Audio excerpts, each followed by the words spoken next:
Here's what you need to know about Samsung's newest flagship smartphone, the Galaxy S9. In 5 words, the device plays it safe. The S9, which arrives in stores this month, looks nearly identical to its immediate predecessor, the Galaxy S8.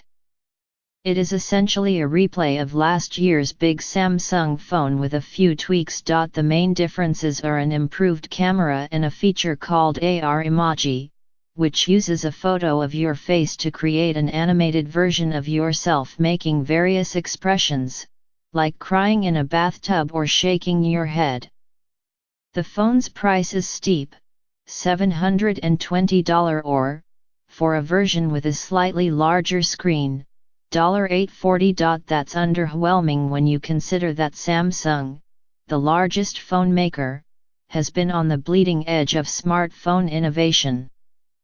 The South Korean company was the first to bring us phablets, or big screen phones, and it popularized phones with digital pens. The Galaxy S9 serves as a reminder that you don't need to buy a new phone every year, even though the carriers want you to.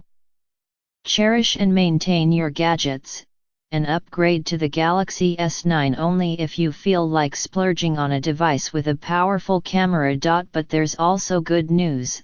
The new AR Emoji is pretty handy for a tech reviewer like myself. So after a week of testing, here's how I rated the Galaxy S9's new features, using a series of AR Emoji. Last year, Apple's iPhone X introduced Animoji, the ability to create animated emoji that mimic your facial expressions. Samsung's response is AR Emoji. To set it up, you smile with your mouth closed and snap a photo of your face, and the phone software creates a computer-generated image of you. You then choose an outfit, facial hair, and accessories like glasses. From there, the software creates animated stickers of your emoji conveying various expressions, like blowing a kiss, giving a thumbs up or flashing a peace sign. There's a problem. The emoji look creepy. It's like taking a photo and a cartoony 3D image of yourself and mashing them together. The result is a phenomenon that robotics experts describe as uncanny valley. The image looks fake, but it also bears close resemblance to a person and causes psychological discomfort. Suzanne De Silva, a director of product strategy and marketing for Samsung, compared early reactions to AR Emoji to the transition from older television technologies to newer ones. There was this adjustment period where people said, "Why does TV look hyper-real now?" she said. And perhaps that's exactly what we're seeing in the introduction of AR Emoji. Maybe it's an adjustment period. If what you want are custom emoji, there are better options. Bitmoji, an emoji maker acquired by Snap in 2016, generates flat cartoon emoji of you. The cartoon stickers are cute and fun to use, and there are many outfits and expressions to choose from. So would I buy this phone for AR Emoji? Critics gave last year's Galaxy S8 phone rave reviews, with one caveat: the fingerprint sensor was a few millimeters to the right of the camera lens.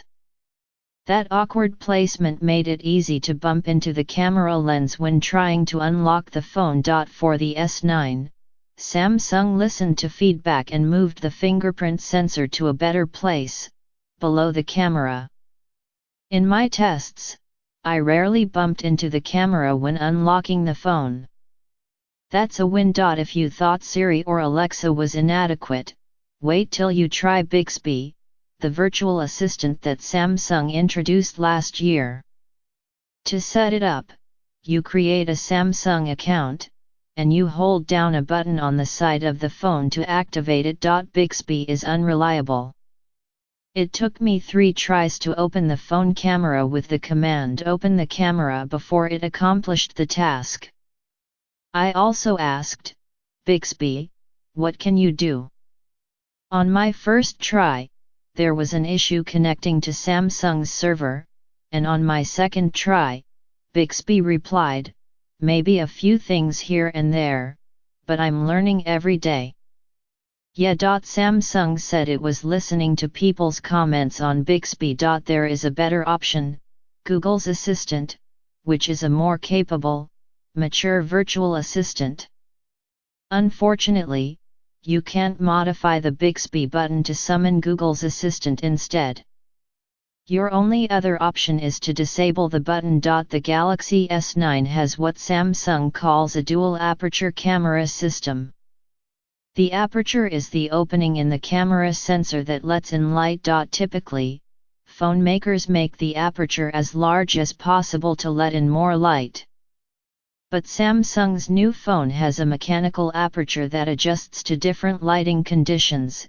In scenes with bright light, it will step down to the narrower aperture to avoid overexposure, and in low light, it will automatically change to a wider aperture to draw in as much light as possible. In my tests, photos in bright light came out extremely crisp and clear. I was surprised that in one photo of my dog, Mochi, the camera even captured beads of saliva on her snout.